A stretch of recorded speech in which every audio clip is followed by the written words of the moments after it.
ចាប់ផ្ដើមក្នុងវិស័យចម្រៀងនឹងដំបូងខ្ញុំជា producer ហើយនឹងជា mixing ហើយនិង mastering engineer មិនមែនជា artist ទេដល់ពេលបន្ទាប់ពីហ្នឹងមកទៀតនៅក្នុងឆ្នាំ2018ចន្លោះ2018 2019ហ្នឹងខ្ញុំចាប់ផ្ដើម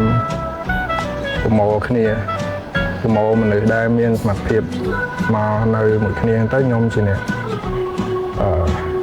ខ្ញុំជាអ្នក lead ខ្ញុំរបៀបដូចជាប្រាប់ពួកគាត់ថាឲ្យពួកគាត់ចេញសមត្ថភាពខ្លួនឯងចេញមកអញ្ចឹងណាអញ្ចឹងខ្ញុំអាចជួយអីបានខ្ញុំជួយនឹងពួកគាត់ហើយបន្ទាប់ពីហ្នឹងមកខ្ញុំមើលពួកគាត់ធ្វើខ្ញុំធ្វើខ្លួនឯងដែរខ្ញុំខូចពួកគាត់ហើយបន្ទាប់ពីហ្នឹងមកបានខ្ញុំចាប់ផ្ដើមថាខ្ញុំមានអានឹងនៅក្នុងខ្លួនដែរហើយនៅដើមឆ្នាំ2019បាទខ្ញុំចាប់ផ្ដើមចូលច្រៀងដែរ